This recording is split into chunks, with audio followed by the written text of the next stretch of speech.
Welcome back to the Deep Dive.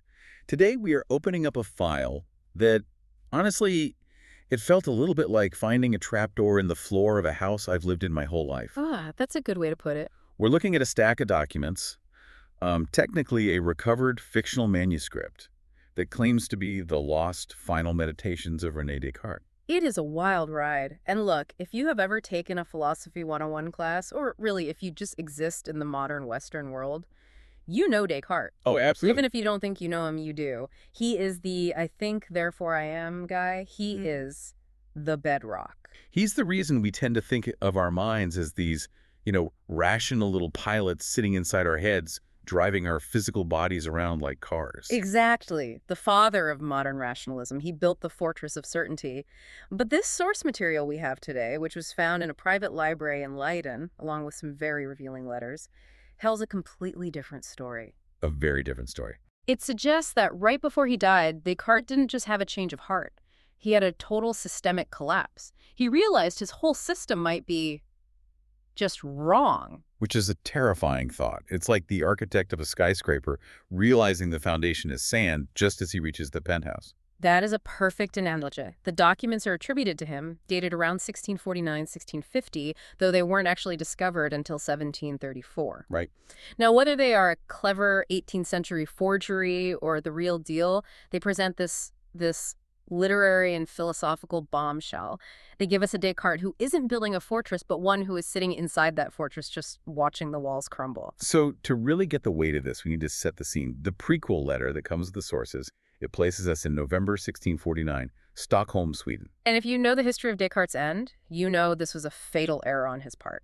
He moved there to tutor Queen Christina of Sweden, Who was, by all accounts, intense. incredibly intense. And crucially for Descartes, she was a morning person. She demanded her philosophy lessons at 5:00 a.m. In the brutal Swedish winter. Right. And this is a man who famously spent his entire life staying in bed until noon to do his thinking. He had a fragile constitution.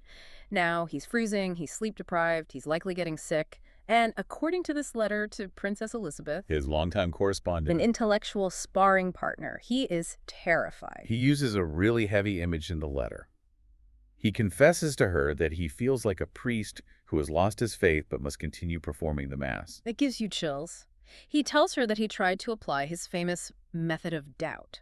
Now, for listeners who might not remember the specifics, Descartes' whole thing was doubt everything that can possibly be doubted until you find one thing that is undeniable. Right, and that one thing is usually, I exist. Usually. But this time, the sources say he applied the acid too strongly. He looked for the I in, I think, therefore I am, and he couldn't find it. That's the twist. The history books say he found the I and built the world back up. These papers say he looked for the I and found nothing. Just a stream of thoughts with no one watching them. So our mission today is to walk through this unraveling. We're going to look at how this secret manuscript dismantles the self, the body, and even time, and then how Princess Elisabeth steps in to try and put the pieces back together. Okay, let's jump right in. The first major breakdown, the dissolution of the self. This is from what the manuscript calls meditation the first and the sixth. Right. So the narrator, let's just call him Descartes for now, he starts worrying about sleep. It's a problem we don't really think about enough. He says essentially, when I sleep, coherence just dissolves. Yeah. I dream of flying, I dream of nonsense. When I wake up, how can I possibly prove I'm the same entity that went to bed? The text uses this analogy of a candle, which I found really helpful. The candle, yeah. He says, we look at a candle that's burned down all night. The wax is different, the shape is different, maybe the flame even flickered out and was relit, but we still point to it and say, that's the same candle. Precisely. We grant it identity because there is a physical continuity of the wax.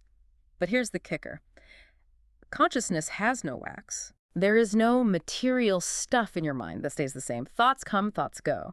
If there's no mental wax, what connects you to the person you were yesterday? That is unsettling. Yeah. It implies we're just stitching together a new person every morning and assuming it's the old one. It gets worse. He shifts his metaphor to deal with this. He stops thinking of the self as a rock, a substance, and starts thinking of it as a whirlpool. A whirlpool. This is a reference to Heraclitus, right? The you can't step in the same river twice guy. Yes, exactly. Think about a whirlpool in a river. It looks like a thing. It has a shape, a location, you could even name it. But water is constantly rushing through it. Right. If you took the water away, the whirlpool wouldn't exist. The text suggests the self is just that, a pattern of activity. You aren't a noun, you're a verb, you are selfing. Which leads to this really vivid scene in Meditation the Sixth, the Parliament of Voices. This felt very modern to me, almost like psychology. It is surprisingly modern. This is where he rejects the unified self. We like to think we are one single captain of the ship, but he gives the example of reaching for a sweet. I related to this one. He says he resolves firmly not to eat sweets. But when the sweet is presented, his hand reaches for it as though possessed by another will. Exactly. So the question becomes, who is the I? Is it the mind saying no sugar? Or is it the hand grabbing the cookie? Yeah. Standard Descartes would say the mind is the boss. But this despairing Descartes argues that the self is a multiplicity. A parliament. It's a parliament where different voices, appetite, reason, fear, habit, are all shouting to be heard. The I is just whoever happens to be holding the microphone at that second. And then the text drops a reference that just stopped me in my tracks. It explicitly mentions the Buddhists of the Orient. Yes, that stood out. It references the doctrine of anatta, or no self. Is that even historically possible? That he knew about Buddhism? It's highly unlikely, which is one of the main arguments that this is a later forgery. But philosophically, it fits perfectly. The text draws a line from his doubt to Buddhist philosophy, saying that maybe the I is just a grammatical fiction. What do you mean? Well, we need the word I to make sentences, so we trick ourselves into thinking there's a little person inside our heads that matches that word. So we've lost the self. We're just a whirlpool of conflicting impulses. Okay. Okay, next he goes after the distinction between mind and body. This is Meditation the Fifth. This is the attack on dualism. Standard Descartes, the one in the textbooks, says the mind is like a pilot and the body is the ship. Totally separate things. Right. The ship can sink, but the pilot can swim away. But the manuscript says, hang on. If a ship hits a rock, the pilot looks down, sees the damage, and says, oh, look, a hole. It's an observation. But if my body gets hit, Yeah. I don't just see the damage, I feel pain. Exactly. The connection isn't intellectual, it's immediate and overwhelming. He realizes he's not just occupying the body, he is, as the text puts it, inextricably entangled with it. I love the example of the blind man's cane here. Can you break that down for us? That's a classic thought experiment. The text notes that when a blind man uses a cane, he doesn't feel the pressure of the handle against his palm. He feels the sidewalk at the tip of the cane. His awareness actually extends to the end of the tool. The tool becomes part of his body. And the text asks, if a cane can become part of you and your arm is part of you, where exactly does you stop? And there's a biological argument too, right? About breathing and eating. It does. It points out that you breathe air and that air becomes part of your blood. You eat food, it becomes muscle.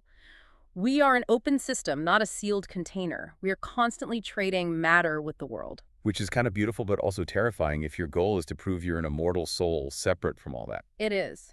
Because if you are the body and the body dies, well, you see the problem. The text moves toward what we now call panpsychism or monism. So the idea that mind and matter aren't two different enemies. Yeah. They're just two sides of the same coin. Matter viewed from the inside feels like mind. Mind viewed from the outside looks like matter. Okay, so we've lost the self, we've lost the separation from the body. Now we get to the really trippy stuff. Meditation the third and the fourth. Solipsism and time. This is where the paranoia really sets in. He starts thinking about automatons.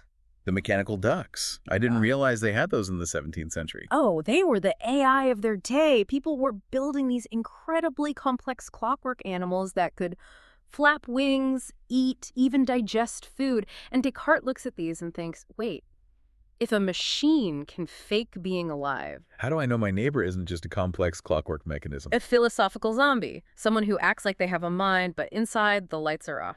He realizes he can never truly know if anyone else has a mind. He can only infer it. And then he connects it to dreams. He says, in my dreams, I create people. They seem smart, they seem independent, they tell me jokes I've never heard, but I made them. That's the scary part. If my mind can generate an entire world of people in my sleep, who's to say I'm not doing it right now? It's the ultimate isolation, solipsism, the idea that you are the only thing that exists. But then, as if that wasn't enough, he breaks down time. I had to reread Meditation the Fourth a few times. He looks at the present. And he deconstructs it. He says the present is just this razor-thin boundary between the past, which is gone, and the future, which hasn't happened yet. And yet, we build our whole identity on the past and the future. But neither of them are real in this moment. The manuscript suggests that time might not be a thing or a container we sit in. It suggests time is something consciousness does. It's a projection. This leads to that weird causality flip. Can you walk us through that? Because my intuition fought this hard. Sure. We think. A stone flies through the air, that's the cause. It hits a window, the window breaks, that's the effect. Right. Linear. But the text asks, does the stone break the window? Or does the breaking of the window retrospectively necessitate the stone's past motion? That sounds like magic. It does to us. But he's suggesting that our mind stitches these events together into a story called time.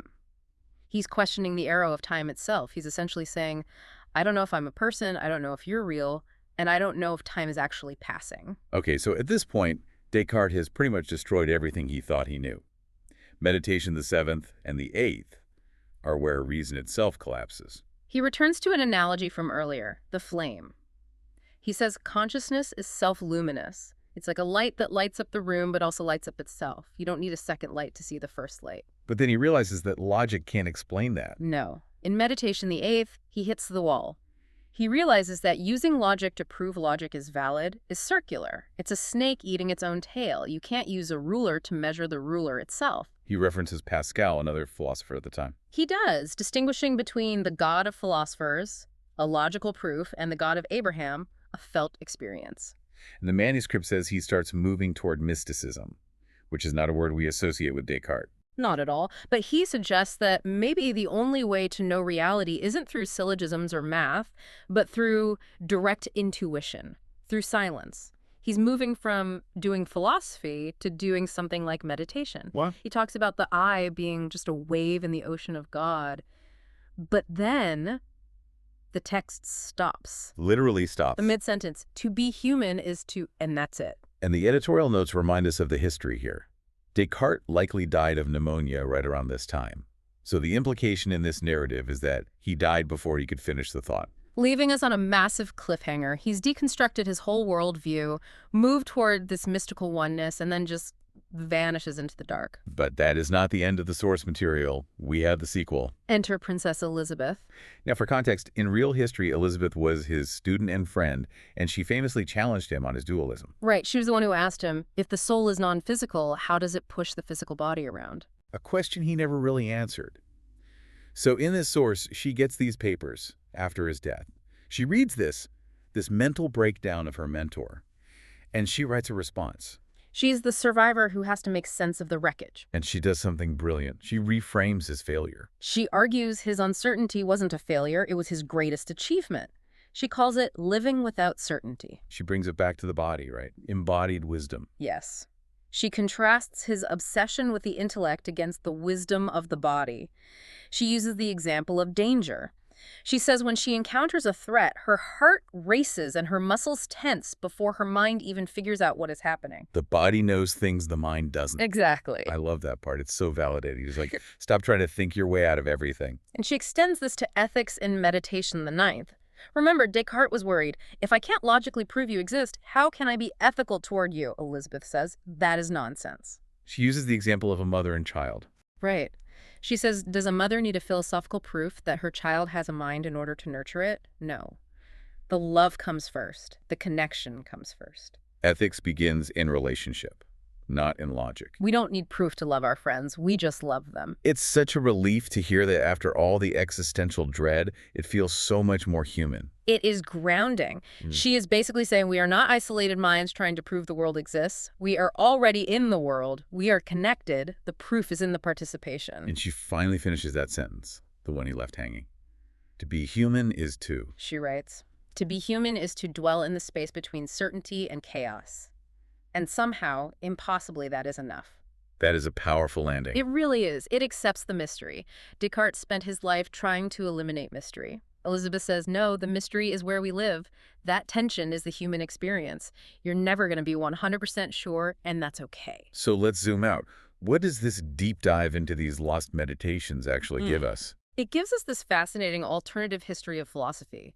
We think of the Western tradition as this march toward more rationality, more science, more control. But this suggests that at the very root, the founder of that tradition looked in the mirror and saw a ghost. It changes the "I think, therefore I am" from a victory cry into a question mark. Exactly. It moves us from the rigid self as a rock to the fluid whirlpool of self. And finally, thanks to Elizabeth, to an acceptance that we can't know everything and we don't need to. It's a much more humble philosophy. It's funny, we started this talking about a fictional manuscript, maybe a forgery, but the questions it raises feel more real than a lot of standard textbooks. That's the power of the text. Whether Descartes actually wrote it or not, the anxiety is real. The question, am I the same person I was yesterday, is real. The fear that we are just biological machines is real. These are things we still worry about with AI and neuroscience today. And the solution, the connection and embodied living is the answer, feels pretty real too. I think so. It's a reminder to get out of your head and into your life. Before we go, I want to leave the listener with something to try. The source material asks this, and honestly, I tried it before the show, and it is genuinely hard to do. Oh, I know what you're going to ask. Right now, as you're listening to this, try to find the thinker in your own mind. You can hear my voice, you can hear your own thoughts reacting to it, but can you find the I that is listening? Or is there just listening happening? And if you can't find the I, who exactly is listening to this deep dive? Something to mull over. Oh. Thanks for joining us in the deep end. We'll catch you next time.